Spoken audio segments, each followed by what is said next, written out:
அல்வா கொடுத்துட்டாங்க, பாராளுமன்றத்தில் வந்து வடை சூடாதீங்க, இதெல்லாம் ஒரு பேச்சா சார்? தயாநிதி மாறன் பேசுகிறாரு. ஒரு டெக்கோரம் இல்லை, ஒரு டீசென்சி இல்லை, ஒரு ஒழுக்கம் இல்லை, ஒரு சின்சியாரிட்டி இல்லை. இவரோட பேச்சே இப்படிதான். ₹1 29 பைசான்றதெல்லாம் ட்ராமா.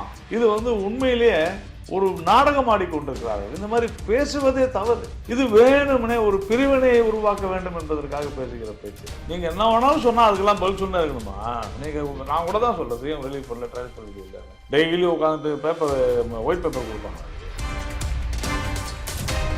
திருவள்ளூர் மாவட்டத்தில் நாங்கள் வந்து இவ்வளோ வசூல் பண்ணுறோம், அதை எப்படி நீங்கள் கொண்டு போய் ராமநாதபுரத்துக்கு கொடுக்குறீங்கன்னு கேட்கலாமா சார்? இங்கே அதிகமாக தொழிற்சாலைகள் இருக்குது சார், அங்கே வருவாய் வருது சார், இவ்வளோ தான் சார் விஷயம். அதே தான் சார் இதுவும். அதை நீங்கள் ஒரு இந்தியனாக புரிந்து கொள்ள வேண்டும். ஆனால் அதனால் இங்கே பாதிக்கப்பட்டிருக்கிறதா அப்படின்னா இல்லை. இங்கே தனி மனித வருவாய் அதிகரித்திருக்கிறது, வேலை வாய்ப்பு அதிகமாக இருக்குது, வறுமை இல்லை. ஏனென்றால் தொழிற்சாலைகளுக்கு வேலை வாய்ப்பு இருக்கு. நீங்கள் ஆளுநரை நீங்கள் கிண்டல் செய்வது இந்த நாட்டினுடைய முதல் குடிமகனை கிண்டல் செய்வது போன்றது, இந்த நாட்டையே கிண்டல் செய்வது போன்றது நாட்கள். இப்படி எப்படின்னு அல்ல, போ போ ஒருமையில் பேசினாரா இல்லையா? இப்போ ஒரு அந்த சபையிலே இல்லையா? காலம் உங்களை தண்டிக்கும், உறுதியா தண்டிக்கும். ஐயோ இவர் அசிங்கப்பட்டுட்டாரு, அம்பேத்கர் அசிங்கப்பட்டுட்டாரு, அப்படியெல்லாம் ட்ராமா. நீங்க வணக்கம் சார். வணக்கம். இன்னைக்கு ஆளுநர் RN ரவி தமிழ்நாடு சட்டப்பேரவையினுடைய இந்த ஆண்டின் முதல் கூட்டத்தொடரில் கலந்துக்கிறதுக்காக போயிருக்காங்க. போனதுக்கு பிறகு சட்டப்பேரவை கூட்டத்தொடர் தொடங்கும் போது நேஷனல் ஆந்தமும் பாடியிருக்க வேண்டும். நான் பலமுறை சொல்லியிருந்தேன், இருந்தாலும் அவங்க அதை பண்ணலைன்னு அப்படிங்கிற வருத்தத்தை பதிவு பண்ணியிருக்காரு. அதே போல தமிழ்நாடு அரசு தயாரித்து கொடுத்த ஆளுநர் உரையில் சில பத்திகளில் தனக்கு உடன்பாடு இல்லை எனவும், அது தார்மீக அடிப்படையிலும் ஃபேக்சுவலாகவும் சில எரர்ஸ் இருக்கு அப்படின்னு சொல்லி அந்த உரையை வாசிக்காமல் தவிர்த்திருக்கிறார். ஆளுநர் தொடர்ந்து அரசோடு ஒரு முரண்பாடான நிலைப்பாடு எடுக்கிறாருன்னு விமர்சனங்களை வைக்கிறாங்க. கடந்த ஆண்டையும் ஒப்பிடுறாங்க, கடந்த ஆண்டு தொடக்கத்திலையும் இதே போல் நடந்தது, இந்த முறையும் இப்படியே நடந்திருக்குதுன்னு சொல்றாங்க. இது சரியான அணுகுமுறையா? இல்லை, இது சரியான அணுகுமுறையா இல்லையா அப்படின்னு சொல்றத விட நாம அவரிடத்துல இருந்தா என்ன செய்வோம் அப்படின்னு நம்ம யோசனை பண்ணோம். இப்போ நான் ஆளுநர் அப்படின்னு சொன்னாங்க, நீங்கள் ஆளுநர் அப்படின்னு சொன்னால் உங்களுக்கென்ற ஒரு சில கடமைகள், பொறுப்பு, அரசியலமைப்பு சட்டப்படி நடக்க வேண்டிய கடமைகள் எல்லாம் இருக்குது. அப்போது நீங்கள் உங்கள் கண்ணெதிரிலே பார்க்கக்கூடிய பல விஷயங்களை, உதாரணத்திற்கு ஒரு நடக்காத ஒரு விஷயத்தை நடந்ததாகவோ அல்லது நடந்த ஒரு விஷயத்தை மறைத்தாலோ கேள்வி கேட்க வேண்டிய இடத்துல தான் நீங்கள் இருக்கிறீங்க. அப்படி இருக்கும் பொழுது அந்த உரையில் இருக்கிற சில விஷயங்கள் உண்மைக்கு புறம்பானதாக இருக்கிறது என்று சொன்னால் எப்படி அவர் படிப்பார்? அதை தவிர்ப்பதற்கு, படிக்காமல் இருப்பதற்கு அரசியலமைப்பு சட்டம் இடம் கொடுக்கிறது. அதில் நான் அவர் படிக்க வேண்டிய அவசியம் இல்லை. அதாவது இவங்க எல்லாமே ஏதோ மரபுன்னு சொல்கிறாங்களே விட, இன்னொரு கேள்வி என்ன கேட்குறாங்கன்னா, மத்திய அரசாங்கம் தயாரித்து கொடுக்குற உரையை தானே குடியரசுத் தலைவர் படிக்கிறாருன்றாங்க. அது சரிதான், நான் வந்து இல்லைன்னு பார்க்கல. ஆனால் மத்திய அரசாங்கம் தவறு செய்யவில்லையே, விஷயம் அவ்வளோதான். அந்த ஒரே ஒரு வித்தியாசம்தான். மத்திய அரசாங்கம் தவறு செய்யவில்லை. ஒருவேளை தவறு செய்தால் குடியரசுத் தலைவர் புறக்கணிக்கலாம், அதுலேயும் தவறு இல்லை. ஏனென்றால் அரசியலுக்கு அப்பாற்பட்டு ஆளுநராகட்டும் குடியரசுத் தலைவராகட்டும் யார் கொண்டு வந்தார்கள்? இப்போ குடியரசுத் தலைவர் பாரதிய ஜனதா கட்சியில் பணியாற்றியவர் தான். ஆனால் என்று அவர் குடியரசுத் தலைவர் ஆகிவிட்டாரோ அந்த பணிக்காலத்தில் அவர் அனைவருக்கும் பொதுவானவர், எல்லோருக்கும் குடியரசுத் தலைவர். நீங்கள் அந்த சைட்லேருந்து வெளியே வர மாட்டேங்கிறாங்க. இப்போ ஆளுநருக்கு உரிய மரியாதையை நீங்கள் அளித்து விட்டால் அவர் என்ன கேட்குறாரு? தேசிய கீதம் உங்களுக்கு பாடுறதுல என்ன இஷ்யூ? இல்லை, தமிழ்நாட்டோட புரோட்டோகால் படி எல்லா இடத்துலையுமே அது புரோட்டோகால் இல்லைங்க. நல்லா புரியுங்க. தமிழக ஆளுநர் தான் தமிழகத்தினுடைய முதல் குடிமகன், சரியா? அப்போது அவர் ஆர்டர் கூட பண்ணல, கட்டளை இடவில்லை, அவர் ரெக்வெஸ்ட் வைக்கிறார், இது செய்யுங்க. அதுக்கு என்ன சொல்கிறாங்க? சபாநாயகர் என்ன சொல்கிறாங்க? ஒவ்வொருத்தரும் ஒன்று ஒன்று விரும்புவாங்கன்னா அது நியாயமான விஷயமா? அது இல்லை. ஒவ்வொருத்தரும் ஒன்று ஒன்று விரும்புறதெல்லாம் இல்லை.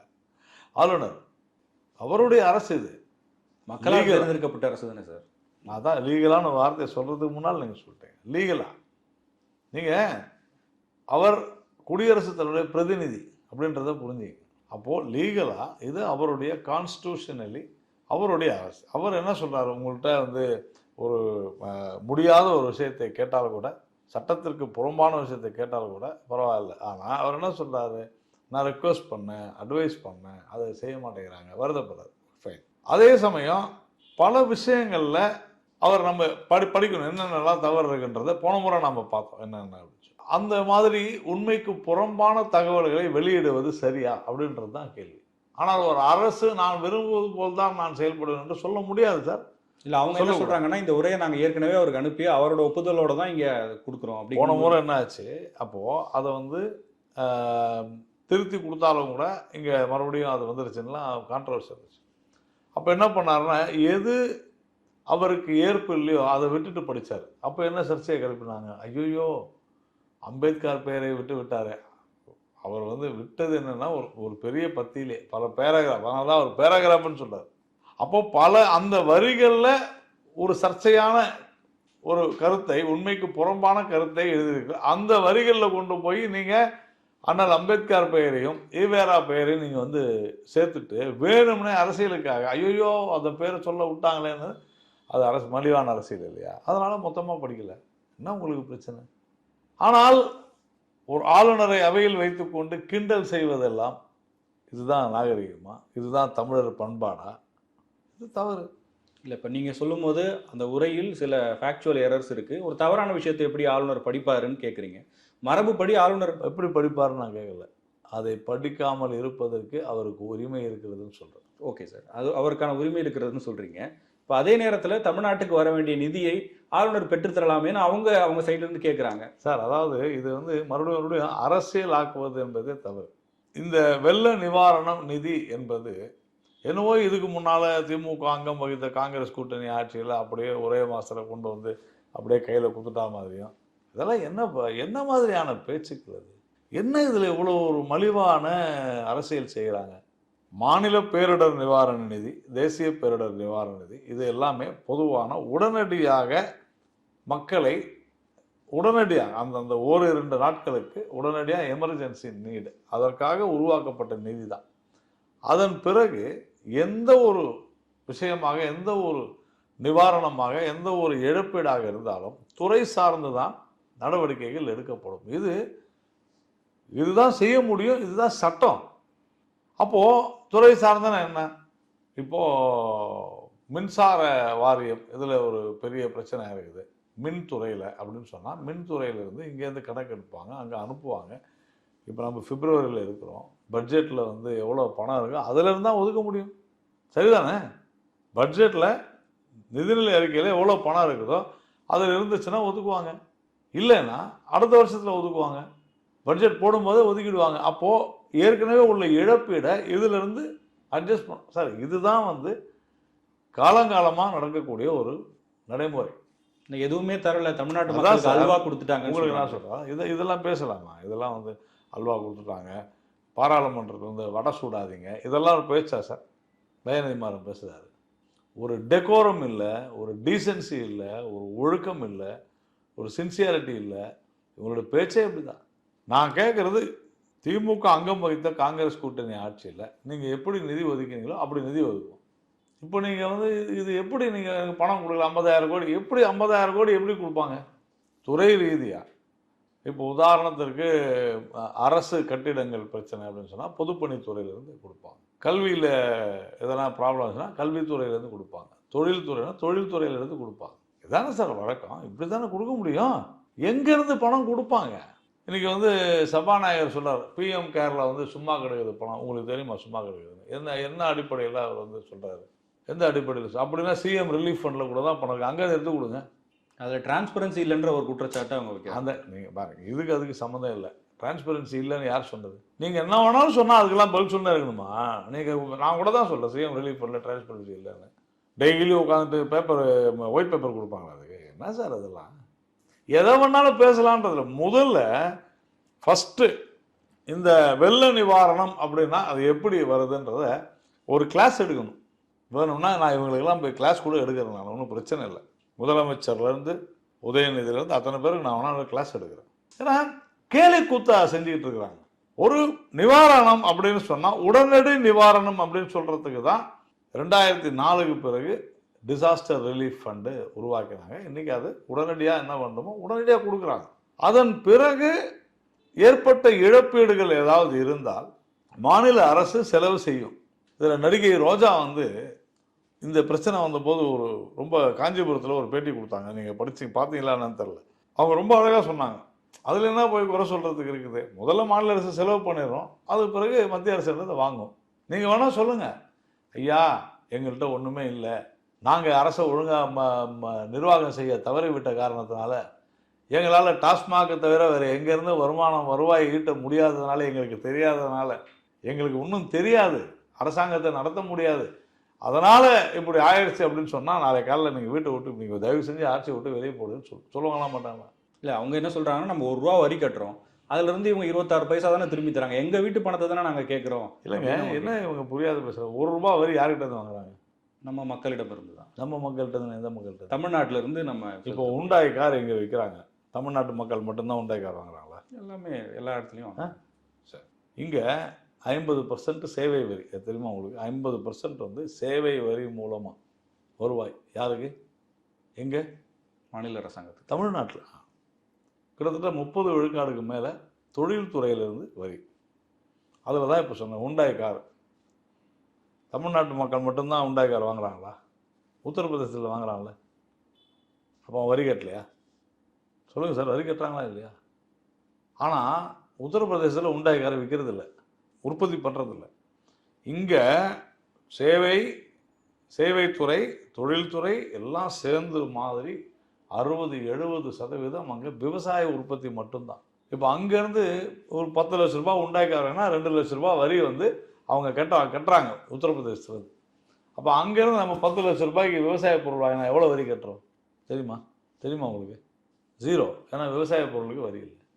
அப்போது ஒரு வரவு செலவு, இந்த வரி பகிர்வு வந்து அப்படி தான் கணக்கிடப்படுது நிதி ஆணையத்தினால. இல்லை, இப்போ இந்த மேனுஃபேக்சரிங் ஸ்டேட்னா என்ன? உற்பத்தி மாநிலம்னா என்ன சார்? எங்கெல்லாம் துறைமுகங்கள் சிறப்பாக இருக்கிறதோ அது அங்கே முதலீடுகள் அதிகம் வரும். ஏன்னா ஏற்றுமதி ஈஸி. அதனால் என்ன பண்ணுவாங்க, அந்த மாநிலத்துக்கு அதிகமாக கவனம் கொடுத்து துறைமுகங்களை பெருசாக்குவாங்க, லாஜிஸ்டிக்ஸை பெருசாக்குவாங்க, ரோடு பெருசாக்குவாங்க, கட்டமைப்பு வந்து பெருசாகும். தமிழ்நாடு, அதாவது சென்னை, தூத்துக்குடி, மகாராஷ்டிரா, குஜராத், கர்நாடகா, இங்கெல்லாம் ஒரு கட்டமைப்பு பெரிதாகும். ஆந்திராவில் வந்து ஸ்ரீ சிட்டி மாதிரியான இடங்கள், விசாகப்பட்டினம் இந்த மாதிரியான இடங்கள். ஆனால் ஒடிசாவில் மட்டும் இவ்வளோ பெரிய துறைமுகம் தான், அடிக்கடி அங்கே பேரிடர் நேர்றதுனால பிரச்சனை. இப்போ அது சரி பண்ணிட்டாங்க.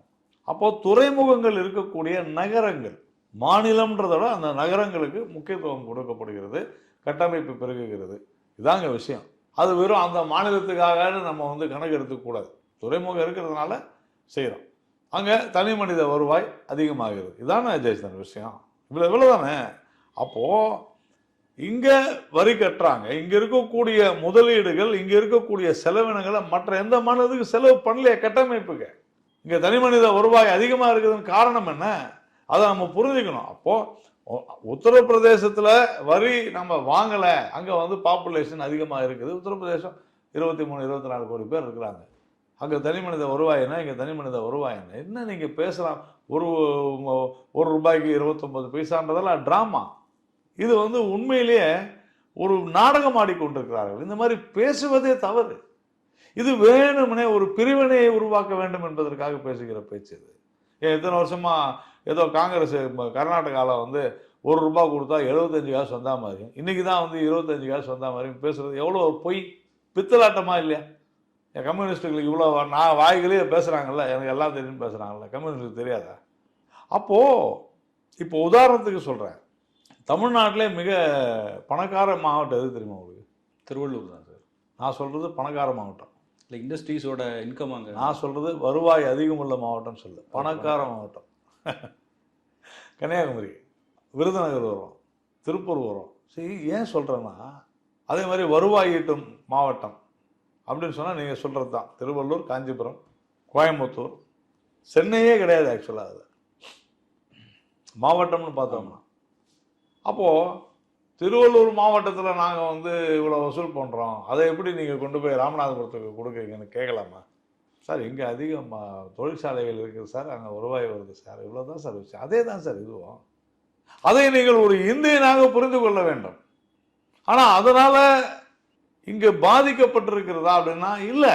இங்கே தனி மனித வருவாய் அதிகரித்திருக்கிறது, வேலை வாய்ப்பு அதிகமாக இருக்குது, வறுமை இல்லை, ஏனென்றால் தொழிற்சாலைகள் இருக்குது, வேலை வாய்ப்பு இருக்குது.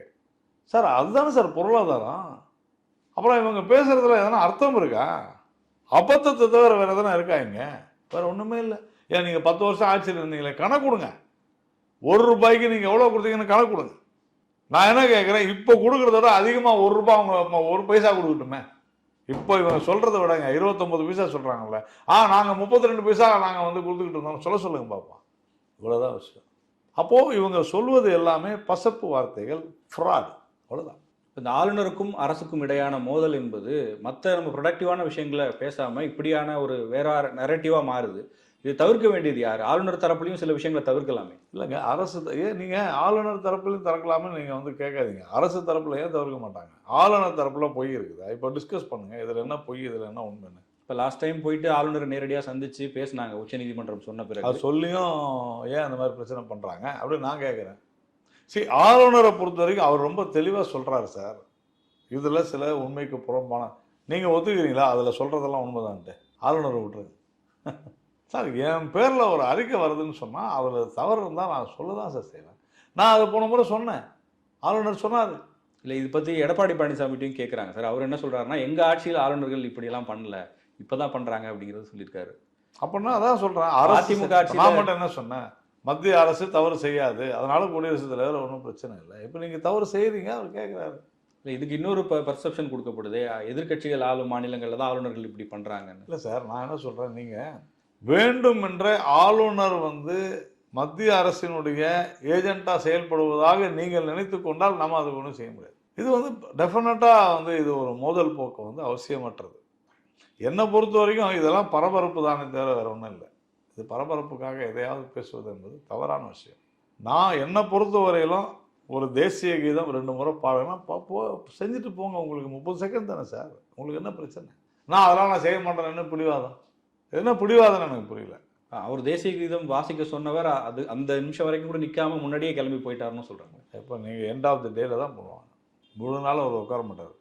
ஆல்மோஸ்ட் அந்த செஷன் முடியறதுக்கு ஒரு 2 நிமிஷம் தான் இருக்கு. இன்னைக்கு முடியும் போது தான் செய்வாங்க. நீங்கள் எப்போ முடிப்பீங்கன்னு அவருக்கு எப்படி தெரியும்? போன முறை கூட நம்ம பார்த்தோம், அவர் போயிட்டு இருக்கும்போது தான் தேசிய கீதம் இசைக்கவே தொடங்கிச்சு. இசைக்கப்படும் போது தான் அவர் போனார் இல்லைன்றது. அதுதான் நீங்கள் பாருங்கள், எல்லாமே நானும் டிவியில் பார்த்து தான், நான் சட்டசபை உறுப்பினர் இல்லை, நான் தொலைக்காட்சியில் பார்த்தது தான் சொல்கிறேன். அவர் நடந்து வரும்போது தான் இசைக்கவே துவங்குறாங்க. அப்போ தவறு யாருக்கிட்ட இருக்குது sir? He is head of the state அப்படின்னு சொன்னால் அந்த மரியாதை கொடுக்கணும் சார். மரியாதை கொடுத்தோன்னு அவங்க சொல்கிறாங்க. மரியாதை நீங்கள் போயா அப்படின்னு பேசுறது ஒரு மரியாதையா? சரி, அவரே தப்பு பண்ணாருன்னு வச்சுக்கோங்க தான், கிண்டல் பண்ணுவீங்களா நீங்கள் ஆளுநரை? நீங்கள் ஆளுநரை நீங்கள் கிண்டல் செய்வது இந்த நாட்டினுடைய முதல் குடிமகனை கிண்டல் செய்வது போன்றது, இந்த நாட்டையே கிண்டல் செய்வது போன்றது நான் சொல்கிறேன். நீங்கள் தவறு செய்தால் ஏற்றுக்கொள்ளும். உங்களுக்கு என்ன பிரச்சனை? தமிழன் பண்பாடெல்லாம் பேசுகிறீங்கல்ல, கலாச்சாரம்னு, ஏன் உங்களுக்கு இல்லையா? அது கிண்டல் பண்ணுவீங்களா நீங்கள்? அது என்ன மாதிரியான பழக்கம் அது? போன முறை பார்த்தோம், பொன்முடி இப்படின்னு பார்த்தோமா இல்லையா? இன்னைக்கு அங்கே இருக்கிறார் அவர். அப்போயாவது தெரியணும் இல்லைங்க உங்களுக்கு? அப்போயாவது காலம் பதில் சொல்லிடுச்சு இல்லை? இப்படின்னு அல்ல, போ ஒருமையில் பேசினாரா இல்லையா? இப்போ ஒரு அந்த சபையிலே இல்லையே. காலம் உங்களை தண்டிக்கும், உறுதியாக தண்டிக்கும். அதுதான் பார்க்குறோம் நம்ம இன்னைக்கு, அதான் பார்க்குறோம். பொன்முடி இல்லையாங்க, எத்தனை முறை நீங்கள் இது போல் செய்வீங்க? தேவையில்லை. ஆளுநர் கூட சண்டை போடுறதுல என்ன இருக்கு? அவருக்கு விருப்பம் இல்லைன்னா நீங்கள் எடுத்துகிட்டு போங்க. அவர் ரொம்ப டீசெண்டாக போன முறை என்ன பண்ணார், அதுதான் அவர் படிக்காத விட்டார். அவர் படித்தார், போன முறை எல்லாம் படித்தார். ஆனால் எங்கெல்லாம் பிரச்சனை இருக்குதோ அதை நீக்கிட்டு அதை படிக்காத போயிட்டார், கிராஸ் பண்ணிட்டார். ஆனால் நீங்கள் என்ன, ஐயோ ஈவேராவை அசிங்கப்பட்டுட்டாரு, அம்பேத்கர் அசிங்கப்பட்டுட்டாரு, அப்படியெல்லாம் ட்ராமா. நீங்கள் ட்ராமாவே இல்லையா அது? இன்றைக்கி அவர் வந்து சரி இதுக்குடா கான்ட்ரவர்சி, அந்த கான்ட்ரவர்சி வேணாம் அப்படின்னு சொல்லிட்டு அவர் ரொம்ப டீசெண்டாக எனக்கு இதில் ஏற்பு இல்லைங்க, ஆனால் இவர் தான் இப்படி படிச்சுடுவார், யார்? சபாநாயகர். இது ஆன் ரெக்கார்டு, ஆளுநர் படித்தா மாதிரியே ரெக்கார்டும் பண்ணிவிடுவாங்க. சரி, எனக்கு ஏற்பு இல்லைன்னு அவர் சொல்லிட்டு அவர் விட்டார். இப்போ இதை இன்னொரு பார்வையில் என்ன சொல்கிறாங்கன்னா, ஆளுநர் இப்படி பண்ணுறது தமிழக பாஜகவுக்கு தான் பின்னடைவாக மாறும். இல்லை, எங்களுக்கு என்ன இருக்குது, இது வந்து சட்ட ரீதியாக அவங்களுக்குள்ளே இருக்கிற விஷயந்தான். நாம் சொல்கிறது இது ஆளுநரும் அரசும், இதுதான் பிரச்சனை. பிஜேபிக்கு அதுக்கு என்ன ஒரு சம்மந்தமும் இல்லை. ஆனால் ஒரு அரசியல் கட்சியாக தமிழ்நாட்டினுடைய நலன் விரும்பியாக நாம் என்ன எதிர்பார்க்கணும்னு சொன்னால், எவ்வளோ நாட்டில் எவ்வளோ பிரச்சனைகள் இருக்குது. நீங்கள் திட்டமிட்டு வேணும்னே உங்களுடைய தோல்விகளை மறைப்பதற்காக புதிதாக சர்ச்சைகளை உருவாக்கி கொண்டிருப்பது தவறுன்னு நான் சொல்கிறேன். இப்போ நாம் இதை கமெண்ட் பண்ண, இது ஆளுநர் பார்த்துக்க போகிறாரு, அரசாங்கம் பார்த்துக்க போகுது, நமக்கு இதுக்கு ஒன்றும் சம்மந்தம் இல்லை. ஆனாலும் கூட ஆளுநர் இந்த விஷயத்தில் செய்கிறது சரியா தவறான்னு என்ன கேட்டிங்கன்னா, நான் சரின்னு தான் சொல்லுவேன். தவறு இருக்குன்னு சொன்னால், சார் அதை டிஸ்கஸ் பண்ணுங்க, உட்காந்து பேசுங்க, என்னங்க தவறு இருக்குது, நாங்கள் என்ன தவறாக சொல்லிட்டோம் அப்படின்னு கேளுங்க. ஆளுநருடைய ஃபுல்லாக நான் இன்னும் படிக்கலை, படித்தா நானே அதை சொல்ல முடியும், இதெல்லாம் தவறு இருக்குது. அதுக்காக நீங்கள் 50 கோடி நீங்கள் எத்தணுவாங்க, இதெல்லாம் என்ன பேச்சு? ஒரு முதிர்ச்சி பெற்ற ஒரு அமைப்பு பேசுகிற பேச்சா அது? நான் பொன்முடி உதாரணம் ஒன்று தான் சொல்லுவேன், வேறு எதுவுமே சொல்ல மாட்டேன். பார்த்து கொண்டே இருக்கிறார் மேலே இருப்பவர், இன்னும் ஜெயிலுக்கு போல அவர்கள் தான். இது அவசியமற்றது. முதல்வர் இதெல்லாம் உணர்ந்து செயல்பட வேண்டும். எதற்காக இதில் ஏதாவது ஒரு, நான் உண்மையிலே சொல்கிறேன், ஏதோ ஒரு பெரிய கான்ட்ரவர்சி மாதிரி இல்லை இது. ஆனால் வெறும் பரபரப்பு இது. மீடியா உடனே இன்னைக்கு காலையிலேருந்து இதுதான் பெருசாக போட்டுக்கிட்டு இருக்காங்க. இன்னும் எவ்வளோ விஷயங்கள் இருக்குது. முதலீடு எத்தனை வரணும், அது எங்கே போச்சு முதலீடு, அது யாரும் கேட்க மாட்டேன்றாங்க. இதெல்லாம் மறைக்கிறதுக்கு தான் இன்வெஸ்டார்ஸ் மீட்டுன்னு போட்டாங்க. அது 60,000 கோடி வந்துடும், இந்த கோடி வந்துடும், 3 லட்சம் கோடி எங்கே வச்சு எங்கே வந்துச்சு போனால். தூத்துக்குடியில் சொன்னாங்க அந்த க்ரீன் அமோனியா பிளான்ட் ஒன்று போடுறான்னு, ஆக்மி எங்கே போச்சு, ஒடிசாவுக்கு போச்சு. நான் என்ன சொன்னேன் உங்களுக்கு, முன்ன மாதிரி இல்லை, போட்டி கடுமையாக இருக்கிறது. 55,500 கோடி 2022 அந்த ஆக்மியோடைய இது கிரீன் அமோனியா இங்கே கொண்டு வரதா சொன்னாங்க தூத்துக்குடியில். ஆனால் அது ஒடிசாவுக்கு போயிடுச்சு. லோனும் கொடுத்துட்டாங்க, மத்திய அரசு நிறுவனம் லோன் கொடுத்துருக்குது. ஒடிசா கவர்மெண்ட் ஃப்ரீயாக லேண்டு கொடுத்துருச்சு. ஏன் உங்களுக்கு வேணும்னா நீங்கள் கொண்டு போய் குஜராத்தில் வைக்க வேண்டியது தானே. எதை, காப்பர் ஃபேக்ட்ரியை கேட்டாங்களா இல்லையா? இன்றைக்கி காப்பர் ஃபேக்ட்ரி குஜராத்தில் வருது. உலகத்திலேயே மிகப்பெரிய ஃபேக்டரி, உலகத்திலேயே மிகப்பெரிய ஃபேக்டரி குஜராத்தில் வருது. என்ன ஆகும் அதனால்? குஜராத்துக்கு பெரிய வருவாய் வரப்போகிறது, மிகப்பெரிய வருவாய் வரப்போகிறது, வேலை வாய்ப்பு அதிகரிக்கப் போகிறது, தொழில் அங்கே பெருகப் போகிறது. ஏன்னா சாதாரணமாக இல்லை, ஒரு காப்பர் ஃபேக்டரினால சிறு குறு தொழிலாம் எவ்வளோ பெருசாகும்ன்றது நம்மளால் இன்றைக்கி உண்மையாக சொல்லணும்னா, ஸ்டெர்லைட்னால சிறு குறு தொழில்கள் எவ்வளவு தமிழ்நாடு முழுக்க அடிபட்டு போயிருக்குன்னு யாருக்காவது தெரியுமா? ஆனால் நீ குஜராத்தில் வைக்க வேண்டியது தானே, குஜராத்தில் வைக்க வேண்டியது தானே. குஜராத்தில் வச்சிட்டாங்க. ஃபோர்டு நாங்கள் அங்கே பேசிட்டோம் இங்கே பேசிட்டோம் நாங்கள், கடைசியில் அதுவும் குஜராத்துக்கு போயிடுச்சு. இப்படி வாய்ப்பந்தல் போட்டு போட்டு வெறும் வாயில் வடை சுடுறதுன்னு பேசினார் பாருங்க தயாநிதி மாறன். இவங்க தான் அதை செஞ்சுட்டு இருக்கிறாங்க. வர அத்தனை முதலீடுகளும் தொழிற்சாலைகளும் வேற வேற மாநிலத்துக்கு போயின்னு இருக்கு. உண்டா இல்லையா? ஸ்ரீ சிட்டி பக்கத்தில் இருக்கிற ஸ்ரீ சிட்டிக்கு போயிட்டு இருக்கு சார். இங்கே உட்காந்துன்னு வாய்ஸ் அவடா அடிச்சுக்கிட்டு இருக்கிறாங்க. ஆனால் ஆளுநர் உரையில் இவங்க நாங்கள் அப்படி சாதிச்சிட்டோம் அப்படி சாதிச்சிட்டோம். என்ன செய்ய போகிறாங்க? நான் உண்மையிலேயே வருத்தப்படுறது தமிழகத்தினுடைய இந்த ஒரு மோசமான நிலைக்கு சென்று கொண்டிருக்கிறோமே, சிந்தனை செய்யக்கூட யாருமே இல்லையே. தினந்தோறும் டாஸ்மாக் விற்கக்கூடிய மதுவை குடித்து தினந்தோறும் கொலைகளை பார்த்து கொண்டிருக்கிறோம். குடிச்சிட்டு செத்து போகிறத பற்றி நான் பேசல, குடிச்சிட்டு இன்னொருத்தனை சாவடிக்கிறான் பாருங்க. தினம் பேப்பரை திறந்து பாருங்க, எத்தனை இந்த ஒரு 2.5 வருஷத்துல கிட்டத்தட்ட பல நூற்றுக்கணக்கான செய்திகள் இருக்குது. எல்லாம் எஃப்ஐஆர் போலீஸ் ஸ்டேஷன்ல கூட இருக்கும். அதுக்கு முன்னால் இல்லையானா, அதுக்கு முன்னாடி இருந்துச்சு, நான் இல்லைன்னு சொல்ல. ஆனால் நீங்கள் என்ன சொன்னீங்க? இப்போ நீங்கள் என்ன செய்தி? தொழில் வளர்ச்சி இல்லை, மது படுகொலைகள் தொடர்ந்து கொண்டே இருக்கின்றன. எங்கே பார்த்தாலும் செயினை பறிச்சுக்கிட்டு ஓடுறானுங்க, வேலை வாய்ப்பு இல்லை, சட்டம் ஒழுங்கு மோசமான நிலைமை. சார் ரோடு இருக்கா சார் எங்கேயாவது? 3 வருஷமா ஒரு அரசாங்கம் ரோடு போடலன்றது கேவலமா இல்லையா? ஏன் ரோடு போடலன்னா காசு இல்லை சார். காசு ஏன் இல்லைன்னா நாங்கள் என்ன சார் பண்ணுறது, டாஸ்மாகை தவிர நாங்கள் வேறு எதுலையுமே டார்கெட் வைக்கிறது இல்லை சார். ஆனால் முதலீடு மாநாட்டை மட்டும் வச்சு பூஜை போட்டுன்னு இருப்பீங்க. இதுதான் நடக்குது. ஆனால் இங்கே வீணா பெருமை பந்தா ஆளுநர் இப்படி செஞ்சுட்டாரு அப்படி செஞ்சுட்டாரு. இது ஒரு நாடகம். நீங்கள் போன முறை ஆளுநரை அவர் எப்படி இந்த பேரெல்லாம் விடலாம், அதனால தான் இந்த முறை சொல்லிட்டார் நிறைய பேராகிராஃபில் தப்பு இருக்குதுன்ட்டு. போன முறை அந்த பேராகிராஃப்லாம் நீக்கிட்டு அவர் படித்தார். நீங்கள் அப்படியே போயிருக்க வேண்டியது தானே. அதில் போய் அம்பேத்கர் பேர் விட்டாங்க, அதில் ஈவேரா பேர் விட்டார், வேணும்னே பண்ணிட்டாரு. அதனால தான் என்ன சொல்கிறார், நல்லா இருங்க எல்லாரும், இந்த அவை நல்லா இருக்கட்டும், தமிழ்நாடு நல்லா இருக்கட்டும், ரொம்ப அழகாக அருமையாக கடைசியில் பேசிட்டு போயிட்டார். நன்றி சார். நன்றி.